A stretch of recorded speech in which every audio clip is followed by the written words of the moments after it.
बिस्मिल्लाहिर्रहमानिर्रहीम। अस्सलाम वालेकुम। I am doctor Mohammed Ali. तीन चीज़ें जो हम तकरीबन रोज़ाना इस्तेमाल करते हैं आपके लिए जहर साबित हो रही हैं। वो तीन चीज़ें क्या हैं वो मैं आज आपको बताने वाला हूँ। नंबर एक उसमें से आप लोग सब जानते हैं, वो है सफ़ेद नमक, यानी कि रिफ़ाइंड सॉल्ट जो हम लोग बाज़ार से लेके आ रहे हैं और उसको हम इस्तेमाल कर रहे हैं। ये रिफ़ाइंड सॉल्ट जो है बेसिकली ये सोडियम क्लोराइड है, और सोडियम क्लोराइड जो है वो हाइपरटेंशन यानी कि ब्लड प्रेशर को बढ़ाने का बाइस बनता है। दूसरा ये है कि ये हार्ट रेट को भी इंक्रीज़ कर देता है और हार्ट के प्रॉब्लम भी क्रिएट करता है। तो हमें ये चाहिए कि हम इस रिफ़ाइंड सॉल्ट से जान छुड़ाएं किसी भी तरीके से, इससे हम इसके इस्तेमाल को ख़त्म कर दें। और अगर हम ये इस्तेमाल नहीं कर रहे तो फिर हम क्या इस्तेमाल करें? उसके लिए हमें पिंक हिमालयन सॉल्ट वो हमें इस्तेमाल करना चाहिए। पूरी दुनिया में ये बहुत महंगा सॉल्ट है और ये तमाम दुनिया में जो है डॉलर्स के हिसाब से मिलता है, लेकिन पाकिस्तान में खुशकिस्मती से ये चीज़ बहुत सस्ती है। 100 रुपये या 120 रुपये का 1 किलो आपको मार्केट से मिल जाता है और वो आप आराम से इस्तेमाल कर सकते हैं। ये है पिंक हिमालयन सॉल्ट और ये बहुत मुफीद है, इसके नुकसानात नहीं है बल्कि इसके फ़ायदे हैं। दूसरी चीज़ जो सफ़ेद हम खा रहे हैं आजकल रोज़ाना इस्तेमाल कर रहे हैं वो है चीनी यानी कि शुगर। शुगर जो है वो रिफ़ाइंड शुगर हम लोग यूज़ करते हैं, वाइट होती है, और आप जानते हैं कि ये बहुत सारे केमिकल प्रोसेसेस से गुजरने के बाद हमारे तक पहुंचती है। और ये शुगर जो है वो इतना ज़्यादा, चूँकि शुगर के पेशेंट जो होते हैं सिर्फ उनके लिए नुकसानदेह नहीं है बल्कि जो आम लोग जो शुगर इस्तेमाल कर रहे हैं उनके लिए भी नुकसानदेह है। तो दूसरी चीज़ जो है वो है शुगर, वो हमें इस्तेमाल नहीं करनी चाहिए। और तीसरी चीज़ जो मैं आपको बताने जा रहा हूँ, वो जिसके लिए मैंने आज ये वीडियो बनाई है वो बहुत अहम है, और वो ये है, उसका मैं आपको हल भी बताऊंगा, उसका अल्टरनेट भी आपको बताऊंगा कि अगर हम वो इस्तेमाल ना करें तो फिर क्या इस्तेमाल करें। वो है वाइट फ्लावर। वाइट फ्लावर जो है जिसको हम रिफ़ाइंड आटा या फ़ाइन आटा कहते हैं या सफ़ेद आटा या वाइट आटा कहते हैं। ये वाइट आटा जो है हम लोग रोज़ाना इस्तेमाल करते हैं, इसलिए कि हम ज़ाहिर है कि वाइट आटा जो है दोपहर में रोटी खाते हैं या रात में हम रोटी खाते हैं। तो उससे क्या होता है कि ये अब अगर आप जाके गूगल पे इसको सर्च करेंगे तो आप देखेंगे कि ये जो वाइट आटा है, इस वाइट आटे में जो नॉर्मली हमारे घर में एक रोटी पकती है वो 60 से 70 ग्राम तक की होती है, और जो थोड़ी मोटी रोटी बनती है वो तकरीबन 100 ग्राम की होती है। तो अगर आप गूगल पे जाके इसको सर्च करेंगे कि एक 70 ग्राम की रोटी में यानी वाइट फ्लावर के अंदर कितना शुगर है, तो आप हैरान हो जाएंगे ये बात जान के कि उसके अंदर 8 चमचे शुगर होती है।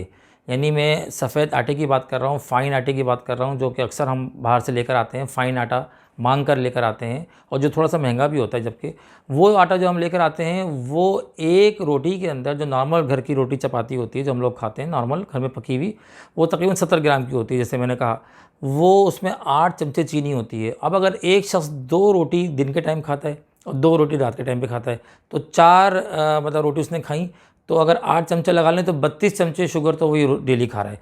अब अगर सुबह में वो को पराठा खाता है तो पराठा थोड़ा सा और हेवी होता है, तकरीबन 100 ग्राम का होता है। फिर भी अगर हम 8 चमचे लगा लें तो 40 चमचे शुगर हम डेली का इस्तेमाल कर रहे हैं। और अगर हम उसके अलावा वाइट ब्रेड इस्तेमाल करते हैं तो वो उस रोटी से भी ज़्यादा ख़तरनाक और मौलिक साबित हो जाती है, जहर साबित होती है। क्योंकि वाइट ब्रेड जो है उसके अंदर जो है वो मैदा होता है, प्योर मैदा, और वो मैदा जो है वो फ़ौरन कब्ज़ कर देता है और दूसरे प्रॉब्लम करता है, सीने में जलन कर देता है। तो ये भी बड़ा नुकसानदेह। अच्छा, अब हम जो बात कर रहे थे वो ये आपसे कि हम 40 चमचे डेली शुगर खाते हैं। अगर हम लोगों से बात करें तो लोग कहते हैं यार हम तो शुगर इस्तेमाल ही नहीं करते। 1 चमचा चाय के अंदर शुगर इस्तेमाल नहीं करते, लेकिन डेली रोटी की सूरत में 40 चमचे शुगर हम लोग इस्तेमाल कर रहे हैं। अब इसका नतीजा क्या निकलता है व्यूअर्स के, वो ये होता है कि जब आप इतनी ज़्यादा शुगर इस्तेमाल करते हैं तो आपके अंदर जो बॉडी में जो इंसुलिन पैदा होती है पैंक्रियाज से, वो बेसिकली क्या करती है, ग्लूकोज को अपटेक करती है ब्लड में से और वो यूटिलाइज़ कराती है उसको हमारी बॉडी के अंदर, सेल्स के अंदर। जब इतनी ज़्यादा शुगर डेली बेसिस पे हम लेते रहेंगे तो आस्ता आस्ता इंसुलिन रेजिस्टेंस हो जाती है और उसके बाद हम डायबिटीज़ की तरफ चले जाते हैं। अच्छा, शुरू से हम लोग बचपन से एक बात सुनते हुए आ रहे हैं, हम ये बात भी मैं आज आपको क्लियर कर दूं कि बचपन से हम सुनते हुए आ रहे हैं कि जी गंदम की रोटी हम खाएंगे, वीट की रोटी जो हम खाएंगे उसी से हमारी सेहत बनेगी, उसी से हमारी जान बनेगी। लेकिन यकीन जानिए ये जो गंदम हम आज इस वक्त इस्तेमाल कर रहे हैं वो 40-50 साल जो पहले का गंदम था ये वो गंदम नहीं है। पहले आप देखिए कि 6 फीट का तकरीबन गंदम का पौधा होता था, उसका साइज़ जो है तकरीबन 6 फीट होता था, इंसान की हाइट के बराबर। लेकिन अब हम आज देखते हैं कि तकरीबन 2.5 से 3 फीट का जो है ना गंदम का पौधा रह गया है।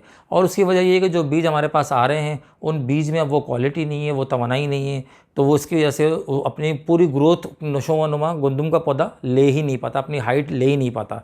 अच्छा, दूसरा ये होता है कि इसके अलावा जो इंसेक्टिसाइड का स्प्रे वगैरह होता है उसकी वजह से भी इसमें से ग़िज़ाइयत चली जाती है।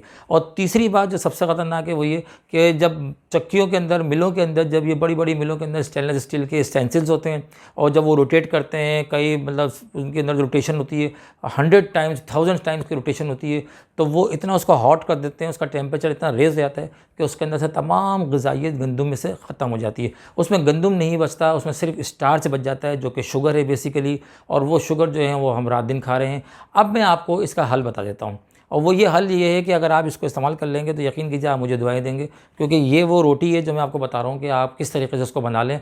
आप उसमें 4 चीज़ें या 5 चीज़ें मिला सकते हैं, आपकी मर्ज़ी है। जो रोटी आप बना रहे हैं तकरीबन अगर आप मान लें कि 100 ग्राम की एक रोटी बन रही है, तो उसमें आप 25-25 ग्राम के 4 हिस्से कर लीजिए। 1/4 हिस्सा उसमें आप लाल आटा ले लीजिए जो कि चक्की का आटा है। वो लाल आटा उस वाइट आटे से कई गुना बेहतर है जो हम लोग फाइन आटे के नाम से ला रहे हैं। 25 ग्राम का लाल आटा आ गया। 25 ग्राम आप जौ का आटा ले लीजिए जो कि आराम से मार्केट से मिल जाता है और किसी भी डिपार्टमेंटल स्टोर से आपको मिल जाएगा। 25 ग्राम जौ का आटा, 25 ग्राम जो है वो लाल आटा, और 25 ग्राम आप बेसन ले लीजिए। और अगर आप चाहें तो उसके अंदर 25 ग्राम, अगर आप अफोर्डेबल हैं तो 25 ग्राम जो है वो बादाम का आटा मिलता है, वो ले लीजिए। इंतहाई मुफीद ये चीज़ बन जाएगी जो आपके लिए बहुत फ़ायदेमंद होगी। इसके अलावा अगर आप चाहें तो आप थोड़ा सा इसके अंदर जो है वो बाजरे का आटा आता है और मकई का आटा आता है, ये दोनों चीज़ें भी इसके अंदर आप ऐड कर सकते हैं। एक बेहतरीन किस्म की रोटी आप इससे तैयार हो जाएगी, और वो आपके हाजमे को भी बेहतर करेगी, आपके हार्ट को मजबूत करेगी, ब्लड प्रेशर को कंट्रोल करेगी, और इसके अंदर बेहतरीन किस्म का फ़ाइबर होता है। ये फ़ाइबर आपके बहुत ज़्यादा काम आएगा, यानी कि आपकी बॉडी को जो है वो बहुत सारी चीज़ों से डिटॉक्सीफाई भी कर देगा। तो ये वो आटे की रोटी है जो आपको फ़ायदा देगी, तो आप इसको इस्तेमाल कर सकते हैं। तो आपने इन 3 चीज़ों को अवॉइड करना है जो मैंने आपको बताया है। आखिरी में मैं आपसे रिक्वेस्ट करूँगा कि आप मेरे चैनल को सब्सक्राइब कीजिए ताकि मैं आपके लिए इससे भी अच्छी वीडियोज़ बनाकर लेके आता रहूँ। इसके अलावा आप मेरे चैनल को सब्सक्राइब करने के अलावा आप इसको लाइक कीजिए और शेयर कीजिएगा। Thank you very much.